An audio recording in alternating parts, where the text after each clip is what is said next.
하나님 아버지, 오늘도 깨워주시고 주님 앞으로 불러주시니 감사합니다.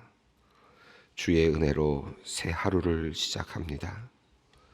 한 주를 시작하며 겸손히 주의 도우심을 구하오니 우리를 악한 것들로부터 지켜주시고 오직 주님이 주신 힘과 능력으로 살아가게 하여 주시옵소서. 어제는 소망교회 창립 42주년 감사 예배를 드렸습니다.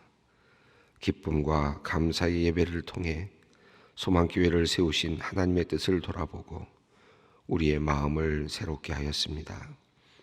하나님, 우리로 하여금 신의 성품을 가진 교회가 되도록 우리가 주님께 온전히 붙어 있게 하여 주시옵소서. 아름다운 덕을 전파하는 우리가 되게 하시고 주님의 귀하신 인격이 잘 드러나는 우리 소망교회가 되게 하여 주시옵소서. 새벽마다 교회에 올 때마다 종탑에 새겨진 우리의 사명을 마음에 새깁니다. 예수 구원, 예수 생명, 예수 소망의 사명을 우리가 잘 감당하게 하여 주시옵소서. 만물을 새롭게 하시고 충만케 하시는 하나님의 능력이 우리의 생각과 감정과 행동을 붙들어 주시고, 그래서 우리가 어느 자리에서 어떤 일을 하든 주변 사람들에게 하늘의 복을 전하는 귀한 통로가 되게 하여 주시옵소서. 하나님, 한 주를 시작하며 우리의 모습을 돌아봅니다. 입술로는 스스로를 하나님의 자녀, 하나님의 백성이다 고백하면서도 아버지 하나님을 마음 다해 모시지 않고 왕이신 하나님의 그 다스림에 온전히 순종하지 못하였습니다. 인생에 별 문제가 없을 때에는 자만하였고 해결하기 힘든 어려움을 만났을 때에야 겨우 주님의 이름을 부르며 주님께 매달렸습니다. 세상에서 도움을 구할 때가 더 많았고 하나님을 생각하지 않은 제 인생의 큰 그림을 그릴 때도 많았습니다. 마치 영원히 살 것처럼 거창한 청사진을 만들었고 모든 것을 다 할 수 있을 만큼 능력이 있는 것처럼 미래를 계획하곤 하였습니다. 하나님, 우리의 부족함, 우리의 죄악을 용서하여 주시옵소서. 하나님, 우리가 하나님을 내 문제를 해결해 주시기 위해 계시는 분쯤으로 여기지 않기를 원합니다. 우리의 필요만 쉬지 않고 구하는 기도가 아니라 잠잠히 하나님의 뜻을 경청하는 기도의 자리를 우리가 배워가게 하여 주시옵소서. 삶의 우선순위를 바르게 세우고 우리의 삶 속에서 하나님의 마음을 깊이 날마다 뜨겁게 우리 마음속으로 또 우리의 영혼으로 찬양하도록 우리를 이끌어 주시옵소서. 하나님, 우리가 세상과 구별된 거룩한 모습으로 살아가기를 간절히 소망합니다. 세상 사람들과 동일하게 공부하고 일을 하고 가정을 꾸리고 살아가지만 그 자체가 세상 사람들과 같은 목적이 되지 않게 하여 주시옵소서. 그리하여 세상 사람들에게 하나님의 사랑과 자비, 이 세상이 알지 못하는 하나님께서 주시는 자유함과 은혜의 풍성함을 보여주는 주님의 자녀들이 되게 하여 주시옵소서. 주님, 오늘 하루 우리가 하나님을 전하는 귀한 통로가 되기를 원합니다. 한 사람이라도 또 한 사건이라도 그 안에서 주님을 증거할 수 있는 역사가 있게 하여 주시옵소서. 하나님, 한국교회를 위하여 기도합니다. 한국교회에 주의 거룩한 영을 부어 주시옵소서. 무엇보다 목회자들을 깨우쳐 주시기를 원합니다. 그들이 오직 하나님만을 경외함으로 맡기신 사명을 주의 뜻대로 이루어 나갈 수 있도록 인도하여 주시옵소서. 돈과 권력과 명예를 탐하지 않게 하여 주시고 오직 예수 그리스도의 길을 충성스럽게 따라가게 하여 주시옵소서. 처음 주께로부터 소명받았을 때의 떨림과 다짐을 잊지 않게 하여 주시고 시간이 흐를수록 더욱 하나님과 사람 앞에서 정결케 되게 하여 주시옵소서. 하나님, 우리 목회자들이 혹시나 눈과 귀가 어두워지고 마음이 굳어질 때 성령께서 그들을 만져주시기를 원합니다. 겸손함과 진실함으로 주님을 바르게 섬기는 종들로 다시 세워주시옵소서.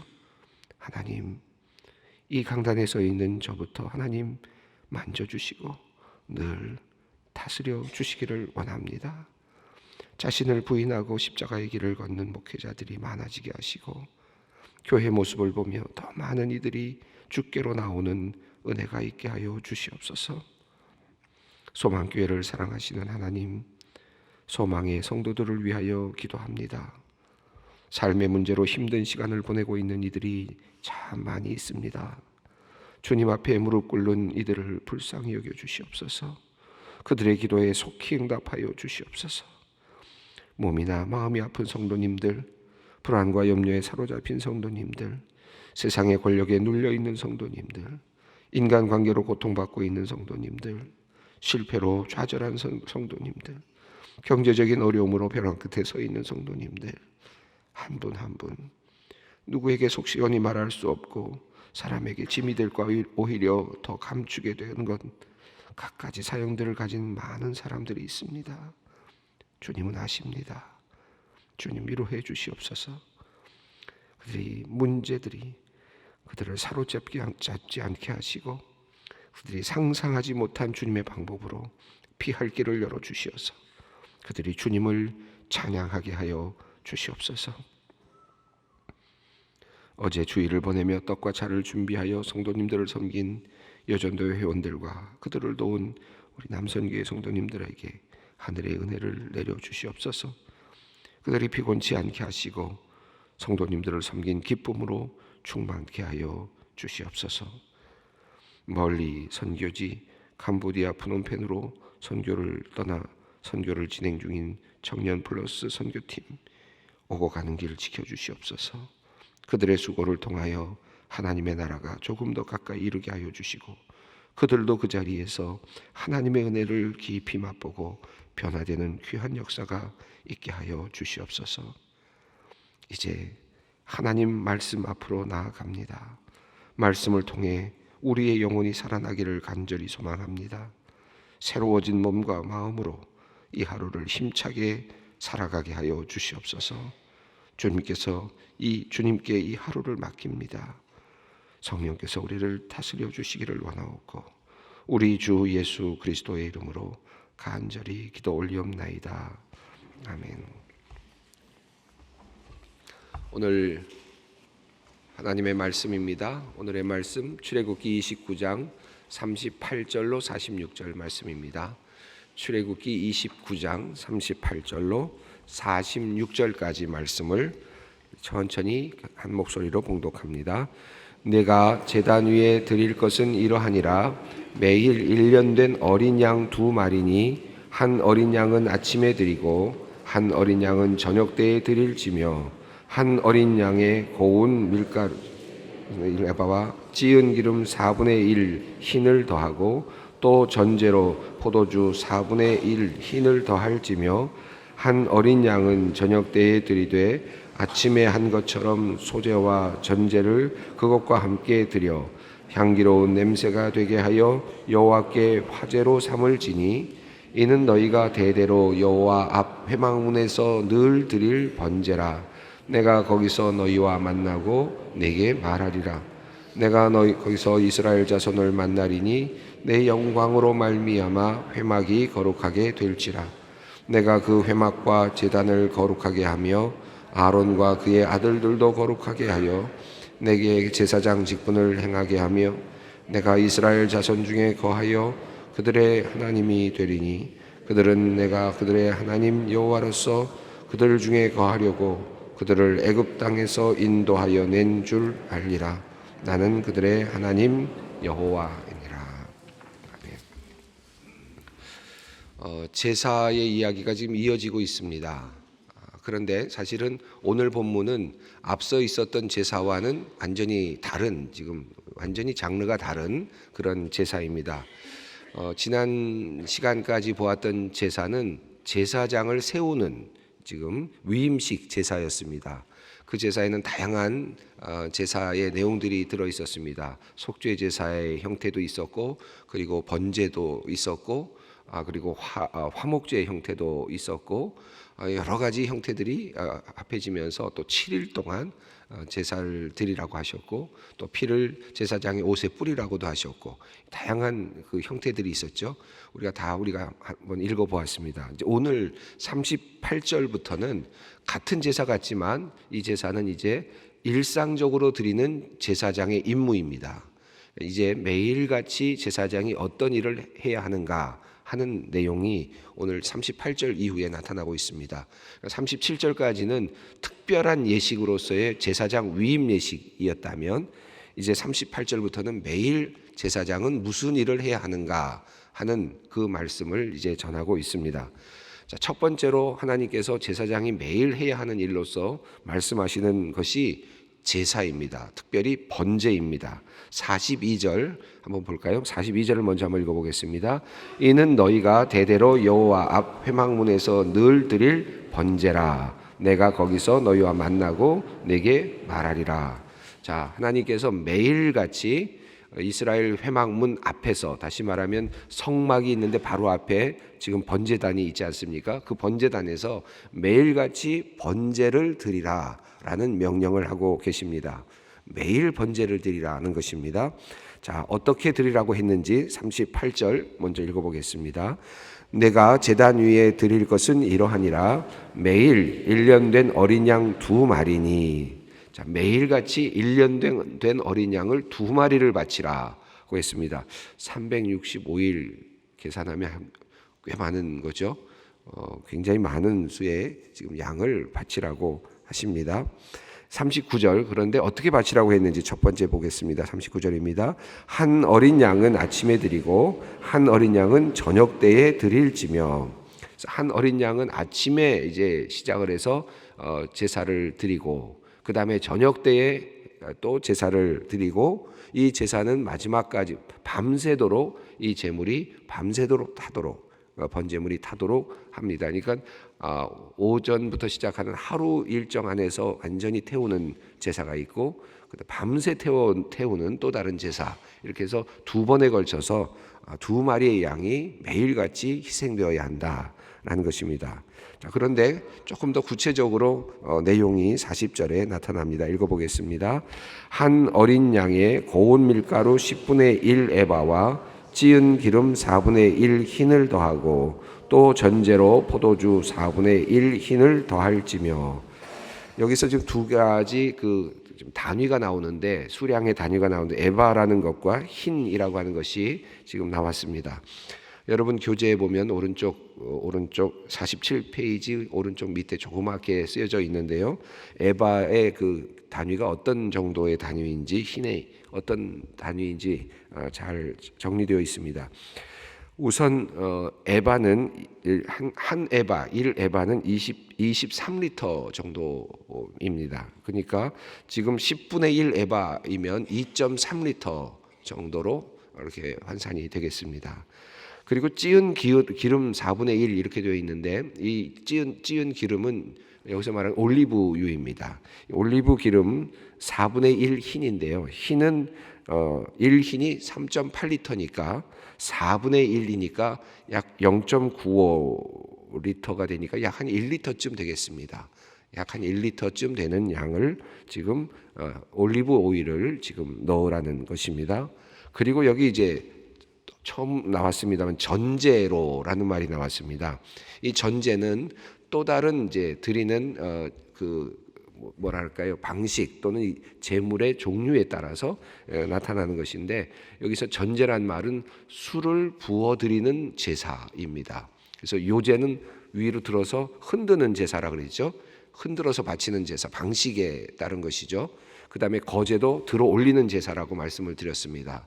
또 화제는 불에 태워서 드리는 제사입니다. 이런 제사와 더불어서 또 다른 제사가 하나 등장했는데, 이것은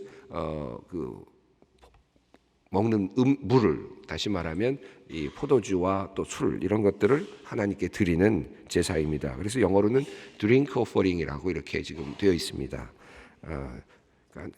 드링크 오퍼링으로 이렇게 표현이 되어 있습니다. 전제라는 그런 내용입니다. 전제로 포도주 4분의 1 흰입니다. 여기 역시 1리터쯤 되겠죠. 1리터쯤 되는 것을 더해서 하나님께 매일 드리라고 말씀을 합니다. 2번에 걸쳐서 드릴 때 이것들을 함께 섞어서 함께 더해서 하나님께 드려라 라고 말씀하고 있습니다. 자, 41절은 이제 저녁에 드리는 것인데요. 한번 읽어보겠습니다. 한 어린 양은 저녁 때에 드리되 아침에 한 것처럼 소제와 전제를 그것과 함께 드려 향기로운 냄새가 되게 하여 여호와께 화제로 삼을지니. 고운 밀가루를 드린다라는 말씀은, 이 말씀은 이제 소제에 해당되는 거죠. 그러니까 밀가루로 드리는, 레위기에 보면 이제 소제가 감사의 제사이면서 동시에 제물의 종류는 곡식으로 만들어서 드려지는 모든 제사들을 이제 소제라고 이렇게 표현합니다. 그러니까 이 소제를 가지고 소제와 전제를 함께 드려서 하나님께 드려서 화제가 되게 하라. 여기 세 가지가 다 나왔습니다. 곡식으로 바치는 제사, 그리고 술을 포도주를 부어 드리는 제사, 그리고 화제는 불로 태워 드리는 제사. 이 모든 방식으로 이 세 가지 형식을 다 사용해서 하나님께 매일 아침과 저녁에 제사를 드리라. 이것이 제사장이 해야 할 첫 번째 사명이고, 또 그것의 이름은 번제이다라고 이렇게 말씀하십니다. 이제 뒤에도 나오겠습니다만, 또 이미 앞에도 나왔습니다만은 등잔대를 이제 만들라고 할 때 하나님께서 말씀하시는 내용이 잠깐 지나갔죠. 어떤 내용이 있었습니까? 매일 아침에 와서 등잔대를 돌보고 또 밤에 저녁에 밤새 등잔대를 돌보라. 그래서 2번은 반드시 돌봐야 된다라는 말씀이 있었죠. 여기도 지금 2번 제사를 드려야 된다. 아침과 저녁에. 또 이제 뒤에 나오는 이제 향단이 있습니다. 향단도 매일 2번 나와서 돌봐야 된다 하는 내용이 나옵니다. 그러니까 아마도 일상적인 그 제사장의 임무였다면 매일 아침에 가서 하나님을 섬기는 일, 번제를 드리고 또 등잔대를 다시 돌보고, 그리고 등잔에 기름을 채우고 또 분향단을 돌보는 일들, 또 저녁에 또 똑같이 또 번제를 드리고 등잔불을 다시 기름을 채우고 또 나가서 또 분향단을 돌보는 일, 이런 일들이 일상적으로 제사장의 일로서 이루어졌을 것 같습니다. 여기까지 이제 하나님께서 하라 하는, 매일같이 그렇게 하라는 말씀입니다. 그러면 어떻게 해주시겠느냐 하는 내용이 42절에서 내가 거기서 너희와 만나고 내게 말하리라 라는 말씀하셨는데, 그리고 나서부터 46절까지가 45절까지가 이제 하나님께서 어떻게 하시겠다, 이렇게 하면 어떻게 하시겠다라는 말씀을 하십니다. 43절부터 45절을 한번 읽어보겠습니다. 내가 거기서 이스라엘 자손을 만나리니 내 영광으로 말미암아 회막이 거룩하게 될지라. 내가 그 회막과 제단을 거룩하게 하며 아론과 그의 아들들도 거룩하게 하여 내게 제사장 직분을 행하게 하며 내가 이스라엘 자손 중에 거하여 그들의 하나님이 되리니. 자, 여기 보시면 하나님께서 이제 이렇게 매일같이 그 번제를 드리게 되면 어떤 일이 일어나느냐, 내가 거기서 이스라엘 자손을 만나겠고 너희와 만나겠고 그리고 내게 말해주겠다라는 말씀을 하십니다. 그리고 더 나아가서 내 영광으로 말미암아 거룩하게 해주겠다고 했는데요, 43절을 보면 회막을 거룩하게 하겠다라고 말씀하셨고 성막 자체를 거룩하게 하겠다. 그 다음에 44절을 보면 그 안에 있는 제단을 거룩하게 하겠다. 그리고 그것을 만지는 사람들, 제사장인 아론과 그의 아들들도 거룩하게 하겠다. 그러니까 이 모든 것들은 다 이제 제사장의 임무와 관련된 것들이죠. 제사장이 거룩하고 또 그 안에 있는 모든 제단이 거룩하고 그리고 그것을 감싸고 있는 회막도 거룩하고, 이 모든 것들을 거룩하게 하셔서 하나님께서 제사장 직분을 행하게 하겠다. 이제 하나님과 인간 사이의 소통이, 정상적인 소통이 이 땅에서 이루어지도록 하겠다라고 하는 이제 그런 말씀입니다. 그리고 이스라엘 자손 중에 거하여 그들의 거하고, 두 가지가 45절에 나왔는데 이스라엘 자손 중에 하나님께서 거하시겠다. 그리고 내가 그들의 하나님이 되겠다라는 말씀입니다.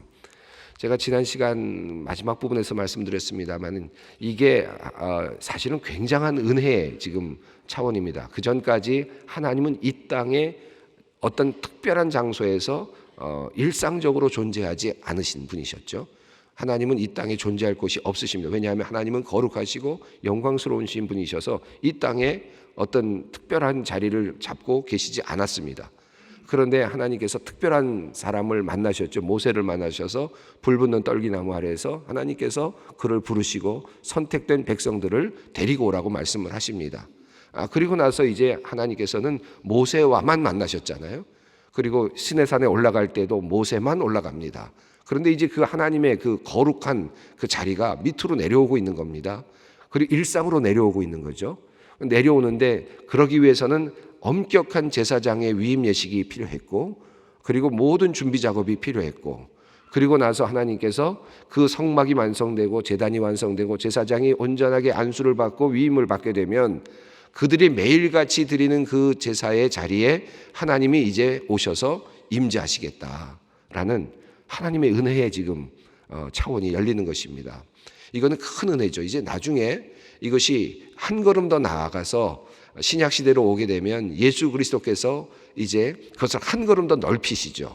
그래서 이 땅 어느 곳에 존재했던 한 곳 성막 성전이 아니라 이제 예수 그리스도 자신이 이 땅에 오셔서 성막이 되시고 성전이 되시고 대제사장이 되셔서 그리고 하나님과 온전한 화해를 이루시고 그리고 우리 모두를 거룩하게 하시는 역사로 또 한 걸음 더 넓혀 나가시죠. 완전히 넓혀 나가십니다. 그 전 단계라고 볼 수 있겠습니다. 마치 지금 하나님께서 시내산에서 모세와만 만나고 있는 지금 상태에서 이제 하나님께서 이스라엘 백성의 일상에게까지 지금 거룩이 내려오고 있는 은혜의 차원이 내려오고 있는 지금 이런 단계가 오늘 단계라면, 오늘 본문이 말하는 단계라면 이제 신약 시대로 넘어가면 모든 인류에게 그 혜택이 넘어가는 또 다른 차원이 열리는 것이다. 이렇게 우리가 이해할 수 있을 것 같습니다.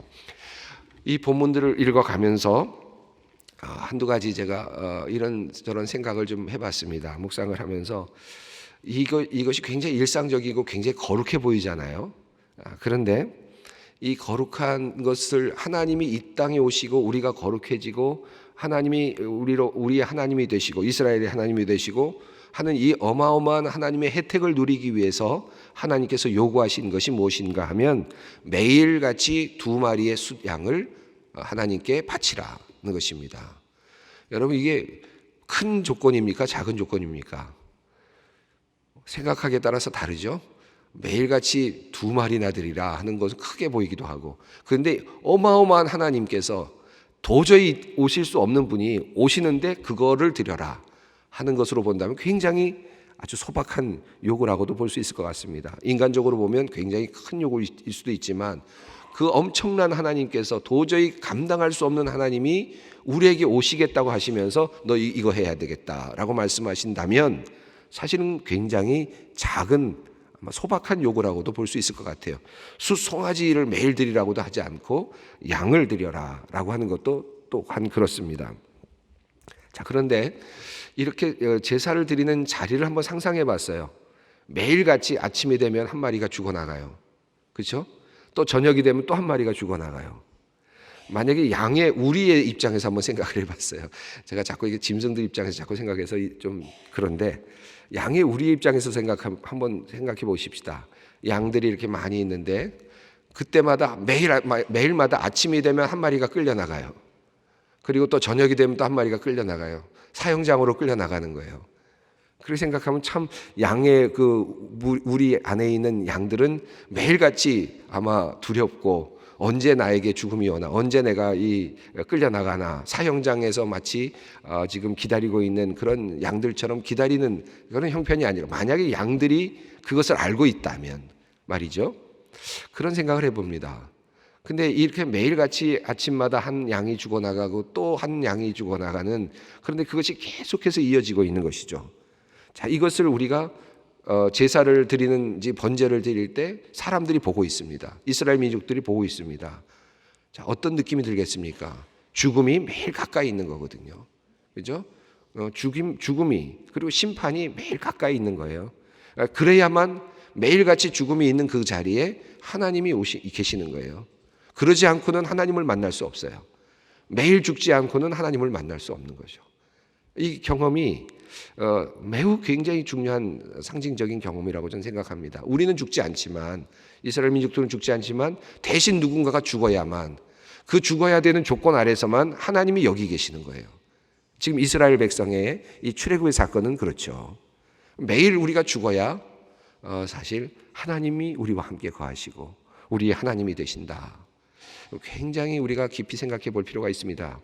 이것을 우리가 지금은 매일같이 하나님께 제사를 드리고 있지 않고 피를 흘리는 제사를 드리고 있지 않지만, 하나님이 우리 안에 거하시는 그 방식이 무엇일까? 하나님이 우리 안에 오셔서 우리에게 말씀하여 주시고 하나님이 거하시고 우리의 하나님, 나의 하나님이 되시는 그 방식은 무엇일까? 아마 그 방식은 이 말씀과 동일하다고 저는 생각합니다. 내 자신이 스스로 죽이는 거죠. 나 자신을 죽이는 거. 매일같이 아침마다 내가 죽고 또 저녁마다 내가 죽고, 양을 죽이진 않지만 내 자신, 나 자아를 죽이고, 매일같이 죽일 때만 우리는 하나님이 거하시는 장소를 마련할 수 있지 않느냐. 그리고 그 자리에서 하나님은 나의 하나님이 되시고 나에게 말씀하시고 나를 이끌어 가시는 그런 하나님이 되신다. 그런 묵상을 해보게 됩니다. 여러분, 매일같이 죽어나가는 이 어린 양, 이제는 우리는 그를 죽이지 않습니다. 그러나 이제 해야 될 일은 우리가 나의 안에 있는 내 자아를 매일같이 죽이면서 하나님이 거하실 공간을 만들어 가야 하지 않겠는가 하는 그런 묵상을 해봅니다. 또 하나, 이 말씀이 이제 46절인데요. 한번 46절을 읽어보겠습니다. 그들은 내가 그들의 하나님 여호와로서 그들 중에 거하려고 그들을 애굽 땅에서 인도하여 낸 줄을 알리라.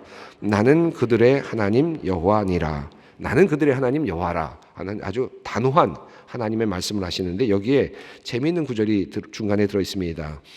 여호와로서 그들 중에 거하려고 그들을 애굽 땅에서 인도하여 낸 줄을 알리라. 그들을 애굽 땅에서 인도하여 낸 줄을 알리라. 이 말이 굉장히 중요한 말이죠. 이것은 하나님께서 이스라엘 민족을 이제 이끈 목적, 또 출발점부터를 다시 기억하게 하시는 그런 중요한 말씀입니다. 매일같이 양이 죽어나갈 때, 아침에 한 마리가 죽어나가고 저녁에 한 마리가 죽어나갈 때, 이스라엘 민족들, 그 안에 있는 많은 사람들, 제사장들을 포함해서 많은 사람들은 죽음을 매일 경험하죠. 앞서 말씀드린 것처럼 매일 죽음을 경험합니다. 두 번째, 또 다른 경험을 합니다. 어떤 경험을 합니까? 바로 애굽에서 그들이 탈출하게 되었을 때 마지막 재앙이었던 바로 그 재앙을 피하기 위해서 어떤 일이 일어났습니까? 어린 양을 잡아서 문설주에 그 피를 발랐을 때 그들이 그 재앙이 넘어갈 수 있어, 유월할 수 있는 유월절을 경험하는 것이죠. 그 경험이 있었던 거죠. 그리고 나서 그들은 애굽에서 탈출할 수 있었습니다. 그러니까 매일같이 지금 어린 양을 잡을 때마다 그들은 뭘 경험하는 겁니까? 그때 있었던 애굽에서 마지막 날 그들이 문설주에 발랐던 어린 양의 피를 기억하는 것입니다. 매일 어린 양을 잡으면서 그 피가 그 어린 양을 또다시 매일같이 기억하고 또다시 상기하는 그런 역할을 하는 것이죠. 그래서 하나님께서는 매일같이 두 마리의 양을 잡아서 아침 저녁으로 나에게 바치라 라고 이렇게 말씀하고 계십니다. 오늘 이 말씀을 깊이 묵상하면서 어떻게 하면 나는 주님 앞에 매일 나를 죽일 수 있을까, 하나님께 온전하게 바칠 수 있을까 하는 그 마음을 가지고 기도의 자리로 나아갔으면 좋겠습니다. 우리 주님 가르치신 기도를 함께 드리겠습니다.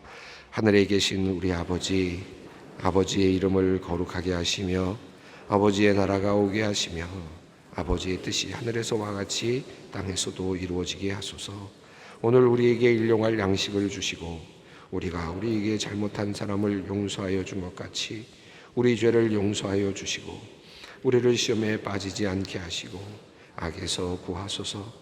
나라와 권능과 영광이 영원히 아버지의 것입니다. 아멘.